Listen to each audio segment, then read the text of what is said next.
Good morning. ഹരിശ്രീ learning ഫണ്ടിലേക്ക് സ്വാഗതം. ഇന്ന് നമ്മൾ പറയാൻ പോണത് ഒരു ക്വസ്റ്റ്യൻ പേപ്പറിൽ ചോദിച്ച ക്വസ്റ്റ്യൻ ആണ്. ഇത് എങ്ങനെയാണെന്ന് വിചാരിച്ചാൽ നമുക്ക് കമൻറ്റ് ബോക്സിൽ ഒരു കമൻറ്റ് വന്നു, ഇങ്ങനെ ഒരു ക്വസ്റ്റ്യൻ പേപ്പർ ചെയ്ത് തരുമോ ചോദിച്ചിട്ട്. അപ്പോൾ നമ്മൾ ആ ക്വസ്റ്റ്യൻ പേപ്പർ ചെയ്യാണ്. പക്ഷേ ഇത് 2 പാർട്ടായിട്ടാണ് ചെയ്യണത്. കാരണം ഇതിലുള്ള ക്വസ്റ്റ്യൻസ് നമുക്ക് കൂടുതൽ പറയാനുള്ള തരത്തിലുള്ളതാണ്. അത് കാരണം നമ്മൾ 2 പാർട്ടായിട്ട് നമ്മളിത് ചെയ്യുന്നതാണ്. അപ്പോൾ എല്ലാ ക്വസ്റ്റ്യൻസും ഇമ്പോർട്ടൻ്റ് ആയിട്ടുള്ളതാണ്. കാരണം ഒരു വ്യത്യസ്ത തരത്തിലുള്ള ക്വസ്റ്റ്യൻ പേപ്പറാണിത്. അപ്പോൾ നിങ്ങൾ എല്ലാവരും ഇത് കാണണം എന്നാണ് ഞാൻ പറയുന്നത്. എന്താണെന്ന് വിചാരിച്ചാൽ നമുക്ക് ഏത് ക്വസ്റ്റ്യൻ പേപ്പർ ഏത് തരത്തിൽ വേണമെങ്കിൽ വരാം. അപ്പോൾ നമുക്ക് കുറേ ക്വസ്റ്റ്യൻസ് നമ്മൾ ആൻസർ ചെയ്യുമ്പോൾ നമുക്ക് ഏത് തരത്തിലാണ് നമുക്ക് ചെയ്യേണ്ടത് എന്ന് നമുക്ക് അറിയാൻ സാധിക്കും. അതുകൊണ്ടാണ് നമ്മൾ ഓരോ ക്വസ്റ്റ്യൻ പേപ്പറും നമ്മൾ ചെയ്യാൻ ശ്രമിക്കുന്നത്. ഫസ്റ്റ് ക്വസ്റ്റ്യൻ നോക്കാം. A cuboid has 6 sides of different colors. The blue side is adjacent to white. The red side is opposite to black. The brown side is adjacent to blue. The red side is face down. Which one of the following would be opposite to brown? ഇത് ഇങ്ങനെ വായിക്കുമ്പോൾ നമുക്കൊന്നും അറിയില്ല അല്ലേ? പക്ഷെ നമ്മൾ എന്ത് ചെയ്യണം? Blue side adjacent to white ആണെന്ന് പറയുമ്പോൾ നമ്മൾ ബ്ലൂവും വൈറ്റും നമ്മൾ ഇവിടെ എഴുതി. ഇനി red side is opposite to black. റെഡും ബ്ലാക്കും ഓപ്പോസിറ്റ് ആണ് എന്ന് എഴുതി. ബ്ലാക്ക് ആണ് കേട്ടോ, റെഡും ബ്ലാക്കും ആണ് opposite. The brown side is adjacent to blue. ബ്ലൂവിൻ്റെ ഒരു സൈഡിൽ വൈറ്റും ഒരു സൈഡിൽ ഏതാണ്? ബ്രൗണും ആണ്. ഇത് ബ്ലൂ ആണ്. ഇനി എന്താ എഴുതണ്ടേ? The red is face down. Red face down ആണ് വെച്ചെങ്കിൽ മുകളിൽ എന്താവും? ബ്ലാക്ക് ആവും അല്ലേ? റെഡും ബ്ലാക്കും ഓപ്പോസിറ്റ് ആണെന്ന് പറഞ്ഞു. അപ്പം റെഡും ബ്ലാക്കും ആണ്. അപ്പം ഇനി നമുക്ക് അറിയേണ്ടത് ബ്രൗണിൻ്റെ ഓപ്പോസിറ്റ് എന്താണെന്ന്. അപ്പം എന്തായാലും റെഡും ബ്ലാക്കും അല്ല. അപ്പം ഇത് നമുക്ക് വെട്ടാം. എന്താന്ന് വിചാരിച്ചാൽ റെഡും ബ്ലാക്കും ഓപ്പോസിറ്റ് ആണെന്ന് പറഞ്ഞിട്ടുണ്ട്. അപ്പം അതല്ല എന്ന് അറിഞ്ഞു. ഇനി അടുത്തത് എന്താണ് പറഞ്ഞേക്കണേ? ഇവിടെ പറഞ്ഞിട്ടുണ്ട് ബ്ലൂ ഏതിൻ്റെ അടുത്താണെന്ന്? Adjacent to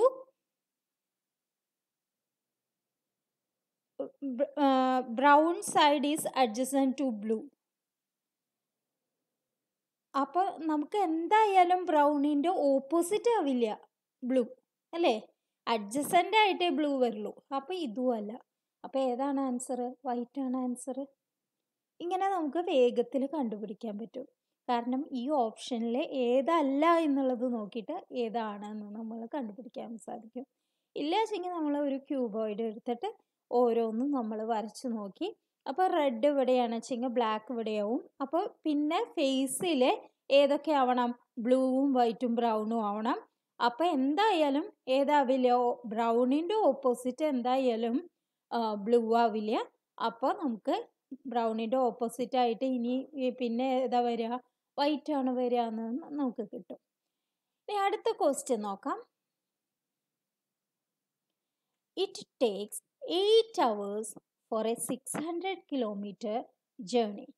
If 480 kilometer is done by train and the rest by car, it takes 20 minutes more.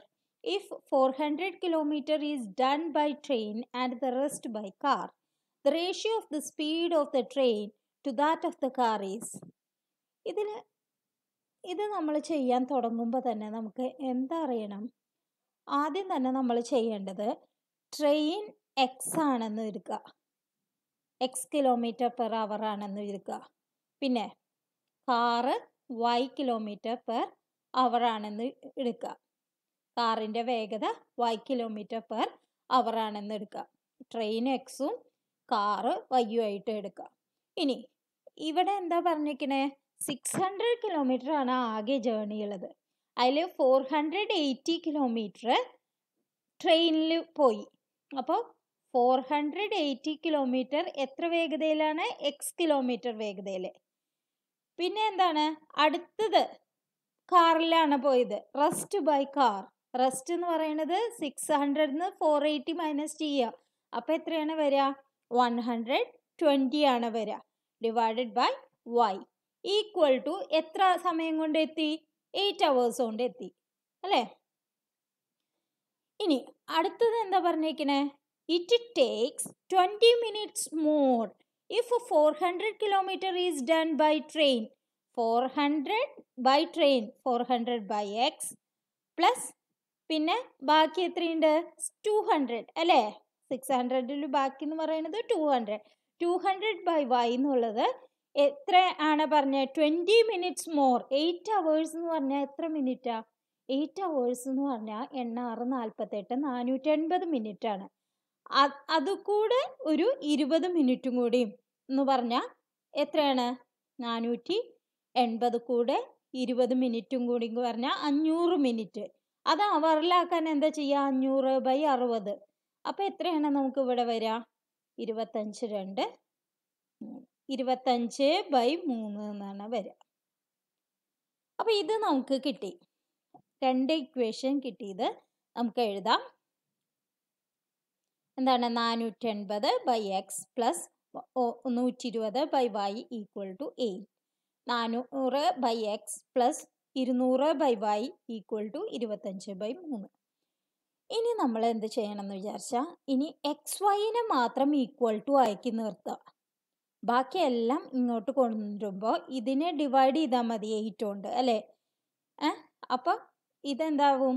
480y plus 120x by 8 equal to XY എന്നായി അല്ലേ? അപ്പം ഇതിൽ വെട്ടിപ്പോവും. നോക്കൂ, 6 8 48. അപ്പം 60y പ്ലസ് ഇവിടെ എത്രയാണ്? 1 8 8 40 8 40 15x ഈക്വൽ ടു XY. ഇങ്ങനെ ഒരു ഇക്വേഷൻ നമുക്ക് കിട്ടി. ഇനി ഇതിനെ നമ്മൾ ചെയ്താൽ എന്ത് കിട്ടും? 400y പ്ലസ് 200x അല്ലേ? ഇനി ഈ 3നെ മുകളിലേക്ക് കൊണ്ടുപോകണം അല്ലേ? ഇൻറ്റു 3 ആക്കണം, ബൈ 25 ആക്കണം, ഈക്വൽ ടു XY. അപ്പം ഇവിടെ 25 എത്ര പ്രാവശ്യം പോവും നോക്കൂ.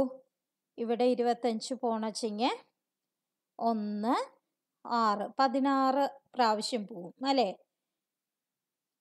അതെ, 16y പ്ലസ് ഇവിടെ 25 എത്ര പ്രാവശ്യം പോവും? 100ൽ 4 പ്രാവശ്യമാണ്. അപ്പോൾ 200ൽ 8 പ്രാവശ്യം. അപ്പോൾ 8x.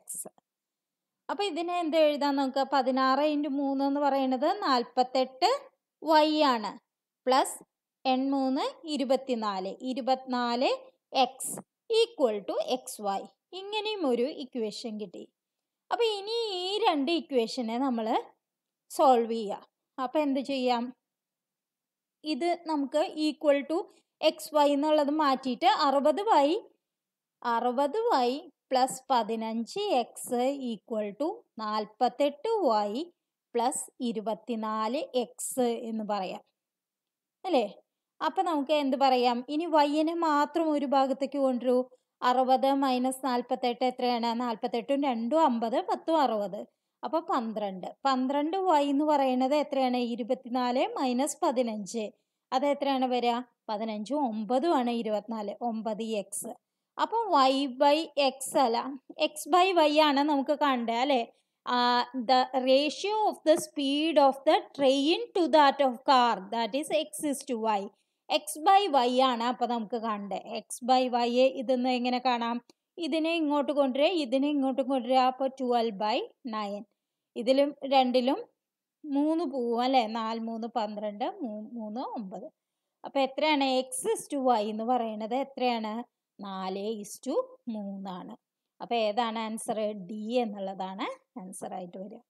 അപ്പോൾ ഇതൊരു വെറൈറ്റി ക്വസ്റ്റ്യൻ ആണ്. ഇങ്ങനത്തെ ഓരോ വെറൈറ്റി ക്വസ്റ്റ്യൻസും ഈ ക്വസ്റ്റ്യൻ പേപ്പറിലുണ്ട്. അപ്പോൾ നിങ്ങൾ ശ്രദ്ധയോടുകൂടി കാണുക എങ്ങനെയാണ് നമ്മൾ ചെയ്യണമെന്ന്. അപ്പോൾ അതിനനുസരിച്ച് നമുക്ക് ചെയ്യാൻ കിട്ടുന്നതാണ്. അടുത്ത ക്വസ്റ്റ്യൻ നോക്കാം. Look at this series 8 6 9 23 87. What number should come next? 8. 8 കഴിഞ്ഞാൽ പിന്നെ 6 ആണ് വരുന്നത്. എങ്ങനെയാണ് 8 കഴിഞ്ഞാൽ 6 വരിക? 8 into 1 minus 2, അതാണ് 6 അല്ലേ? ഇനി ഈ 6 കഴിഞ്ഞാൽ 9 ആണ് വരേണ്ടത്. അപ്പം എന്ത് ചെയ്യണം? 6 into 2 minus 3 equal to 9. ഇനി അടുത്തതാവുമ്പോഴോ 9 into 3 minus 4 equal to 27 minus 4 23. അപ്പോൾ കിട്ടി 6 9 23 കിട്ടി. ഇനി അടുത്തത് എന്താ വരിക? അപ്പോൾ 23 into 4 minus 5 equal to എത്ര കിട്ടും? ഇത് 92 വരും. 92 മൈനസ് 5 എന്ന് പറയുന്നത് 87. അപ്പോൾ ഇനി അടുത്തത് ഏതാ വരണേന്നാണ് അവർ ചോദിക്കുന്നത്. അപ്പോൾ എന്താണ്? 87 ഇൻറ്റു ഇവിടെ 1 2 3 4, അപ്പോൾ ഇനി 5 മൈനസ് 2 3 4 5 6 ഈക്വൽ ടു 87 ഇൻറ്റു 5 എന്ന് പറഞ്ഞാൽ 7 5s are 35, 3 8 5s are 40 plus 3 43 minus 6 equal to 429 അല്ലേ? 435 മൈനസ് 6 എന്ന് പറയുന്നത് 429 ആണ്. അപ്പോൾ ഡി എന്നുള്ളതാണ് ആൻസർ ആയിട്ട് വരിക. അടുത്ത ക്വസ്റ്റ്യൻ നോക്കാം. X started to walk straight towards south. After walking 6 meters, he turned to the left and walked 5 meters. Then he turned to the right and walked 5 meters. Now to which direction X facing? ഇങ്ങനത്തെ direction വന്നാൽ നമ്മൾ എപ്പോഴും വരച്ച് നോക്കുക. എങ്ങനെയാണ്? ഇത് east, അപ്പോൾ ഇത് വെസ്റ്റ്, ഇത് നോർത്ത്, ഇത് സൗത്ത്.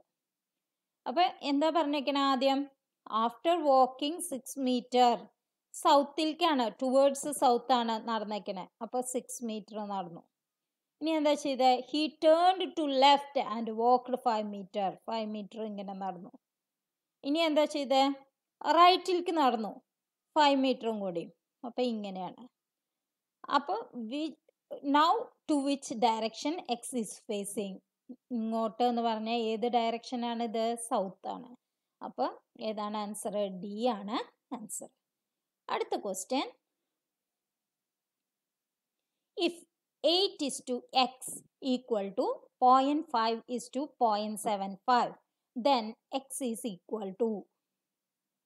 ഇതിൽ a is to b equal to c is to d എന്ന് പറഞ്ഞിട്ടുണ്ട് വെച്ചെങ്കിൽ a d equal to b c എന്നാണ് നമുക്ക് എഴുതാൻ പറ്റുക. അതെന്തുകൊണ്ടാണ്? a is to b എന്ന് പറഞ്ഞാൽ a by b ആണ് അല്ലേ? Equal to c by d. അപ്പം നമുക്ക് ഇങ്ങനെ ക്രോസ് മൾട്ടിപ്ലൈ ചെയ്താൽ എന്ത് വരും? A D equal to B C വരും. അതാണ് ഞാൻ പറഞ്ഞത് A is to B equal to C is to D എന്ന് പറഞ്ഞാൽ A D equal to B C. അപ്പോൾ ഇവിടെ 8 ഇൻറ്റു 0.75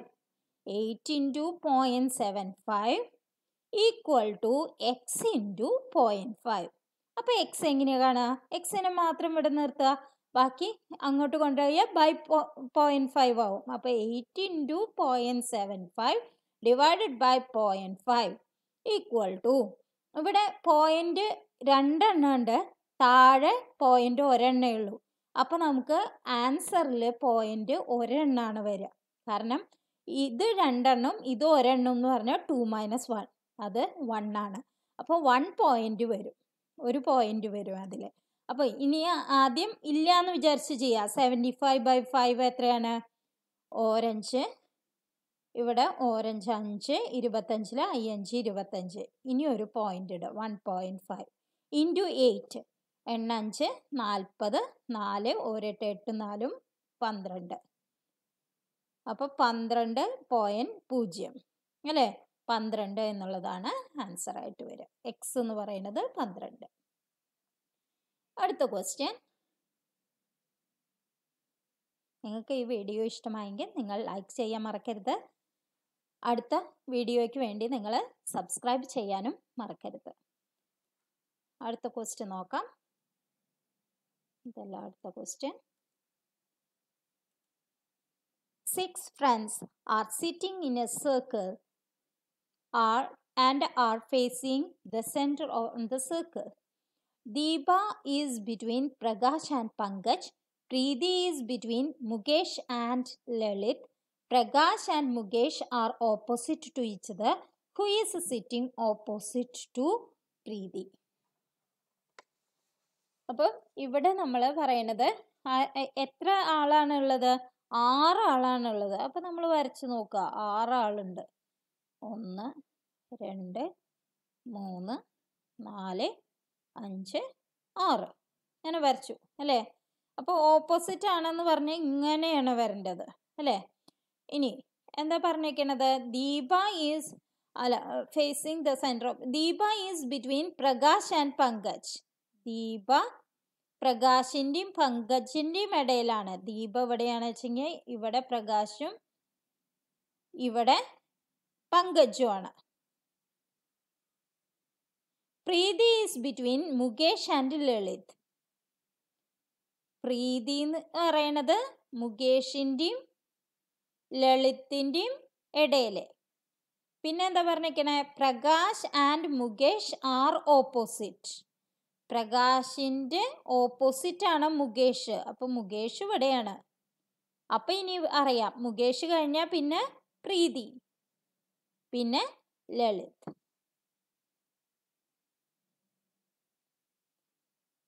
അപ്പോൾ who is sitting opposite to Preeti? പ്രീതിക്ക് ഓപ്പോസിറ്റ് ആയിട്ട് ആരാ വന്നിരിക്കണേ? ദീപ. അപ്പോൾ സി എന്നുള്ളതാണ് ആൻസർ ആയിട്ട് വരും. അടുത്ത question, yard is to inch, quart is to. Yard എന്ന് പറയുന്നത് എത്ര യാർഡാണ് 1 ഇഞ്ച് എന്ന് പറയാം നമുക്ക് അല്ലേ?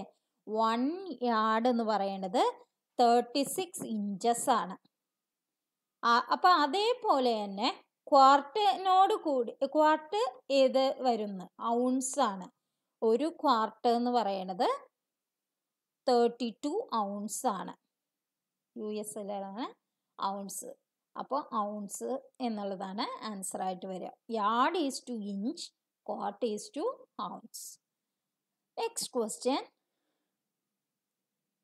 the greatest number of 3 digit which is divisible by 5, 15, 21 and 49 is. അപ്പം ഇതുകൊണ്ട് ഡിവിസിബിൾ ചെയ്യാൻ പറ്റാവുന്ന ഗ്രേറ്റസ്റ്റ് നമ്പർ എന്ന് പറഞ്ഞാൽ നമ്മൾ എന്ത് ചെയ്യണം? ഇതിൻ്റെ LCM എടുക്കണം. അപ്പോൾ 5, 15, 21, 49 LCM എങ്ങനെ എടുക്കുക? 2 എണ്ണത്തിലെങ്കിലും പോയാൽ മതി. അല്ലെങ്കിൽ 3 എണ്ണത്തിൽ പോകേണ്ട വെച്ചെങ്കിൽ അത് ആദ്യം എടുക്കുക, പിന്നെ 2 എണ്ണത്തിൽ പോണത് അങ്ങനെയാണ് എടുക്കുക. അപ്പോൾ 2 എണ്ണത്തിൽ ഇതിൽ എന്ത് പോവും? 5 പോവും അല്ലേ? 5 പോവും. അപ്പോൾ 1, ഇവിടെ 3, പിന്നെ ഇവിടെ 21, ഇവിടെ 49. ഇനി എന്ത് പോവും? 3 പോവും ഇതിൽ രണ്ടിലും. അപ്പോൾ 3, 1, 1, ഇവിടെ 7, ഇവിടെ 49 തന്നെ. ഇനി 7 പോവുക അല്ലേ? 7. അപ്പോൾ 1, 1, 1, 7. അപ്പോൾ എന്താണ് വന്നത്? 49 അല്ലേ? 7, 5, 35, 35, 3 എത്ര വരും? 35, 3 എന്ന് പറഞ്ഞാൽ 105 ആണ്. 105 ഇൻറ്റു 7, 7, 35, 7, 7, 735. അതായത് ഡി 735. നെക്സ്റ്റ് ക്വസ്റ്റ്യൻ നോക്കാം. Pointing to a photograph, Anjali said, "He is the son of the only son of my grandfather." How is the man in the photograph related to Anjali? ആരാന്ന് പറഞ്ഞു? He is the son of the only son of my grandfather. എൻ്റെ ഗ്രാൻഡ്ഫാദറിൻ്റെ only സണ്ണിൻ്റെ sun അല്ലേ? അപ്പോൾ ആരായിട്ട് വരും? How is the man related to the Anjali എന്ന് പറഞ്ഞിട്ടുണ്ടെന്ന് വെച്ചെങ്കിൽ ആരായിട്ട് വരും? എൻ്റെ ഗ്രാൻഡ് ഫാദറിനെയാണ് പറയുന്നത്. അപ്പം എൻ്റെ ഗ്രാൻഡ് ഫാദർ പറയണ ആളാരാണ്? ഫാദറാണ്. അപ്പോൾ പിന്നെ ഫാദറിൻ്റെ മകനെയാണ് പറയണത്. അപ്പോൾ ഇവളുടെ ആരായിട്ട് വരും? അഞ്ജലിയുടെ ആരായിട്ട് വരും? ബ്രദറായിട്ട് വരും. അപ്പം ബി എന്നുള്ളതാണ് ആൻസർ ആയിട്ട് വരിക. നെക്സ്റ്റ് ക്വസ്റ്റ്യൻ ഒന്നും കൂടി നോക്കാം. 10 ക്വസ്റ്റ്യൻ ആണ് ഇന്ന് ചെയ്യണേ. അടുത്തത് നാളെ ചെയ്യുന്നതായിരിക്കും. choose the word which is different from the rest. Potassium, silicon, gallium, zirconium. ഇതിൽ എങ്ങനെയാണെന്ന് വിചാരിച്ചാൽ ഇതിൽ പൊട്ടാസ്യം ഒഴിച്ച് ബാക്കിയെല്ലാം സെമി കണ്ടക്ടർ ഡിവൈസിൽ ഉപയോഗിക്കുന്നതാണ്. പൊട്ടാസ്യം മാത്രം ഉപയോഗിക്കില്ല. അപ്പോൾ പൊട്ടാസ്യം എന്നുള്ളതാണ് ഓഡ് 1 ആയിട്ട് ചൂസ് ചെയ്യേണ്ടത്. ഇന്നത്തെ വീഡിയോ നിങ്ങൾക്ക് എല്ലാവർക്കും ഇഷ്ടമായെന്ന് വിചാരിക്കണം. നിങ്ങളെല്ലാവരും ലൈക്ക് ചെയ്യാൻ ശ്രമിക്കുക. മറ്റുള്ളവർക്കും കൂടി ഇത് ഷെയർ ചെയ്യാനും ശ്രമിക്കുക. അടുത്ത ഭാഗം നമുക്ക് അടുത്ത ക്ലാസ്സിൽ കാണാം. Thank you for watching.